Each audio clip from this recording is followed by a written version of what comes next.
Alright guys, how's it going? Here's a few Blender tips to help improve your workflow. Now the first one that I highly recommend is snapping the camera to the viewport. Now generally most people will select the camera and they'll move it about. They might even jump into camera view and do something like this.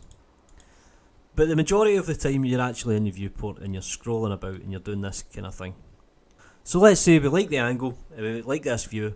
If you press Ctrl, Alt and 0 on the numpad, that'll snap the camera. So when we hit F12, bosh. So that's a pretty handy technique. Now do you know you can actually use mathematics?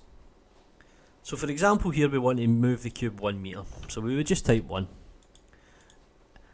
Now if you type multiply by 8, that'll move it 8 meters.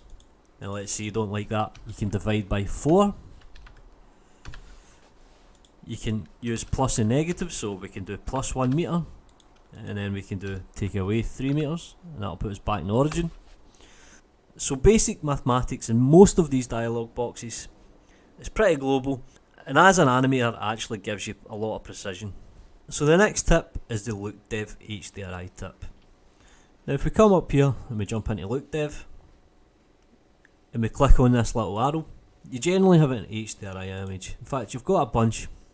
Now, I do a lot of product rendering shots and I generally use one HDRI image, which is why all my renders look the same. But if we click on the cog, we can go to LookDev HDRIs, and if we hit install, we can actually select an HDRI image. So the next time that we bring the menu back up, we can see that it's here, and that gives us a better match. Now this is probably the most important tip that I can give to any artist, to be fair. Buy and purchase a very good mouse, specifically one that is good for your hand.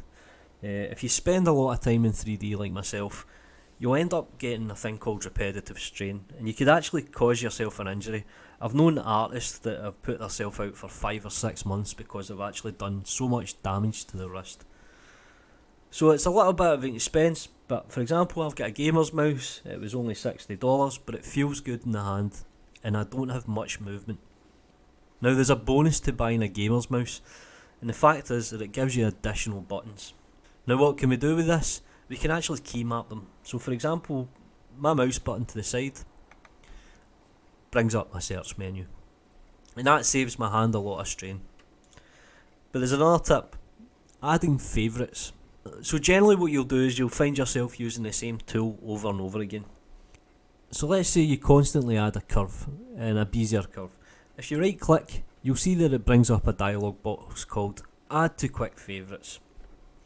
So if we select that, now to bring up the quick favourites menu you press Q, but in my case, because I use a gamer's mouse, I actually key map to another key, and that brings up my quick favourites.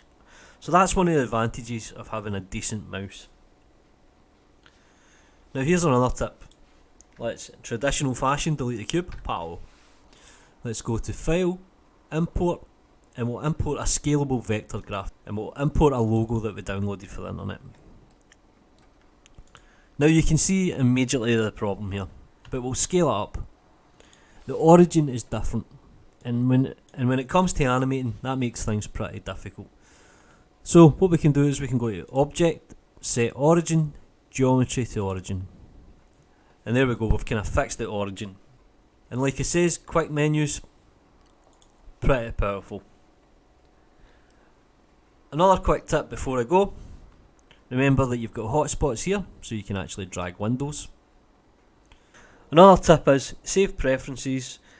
Make sure you check out the add-ons because there's some really powerful stuff in the add-ons.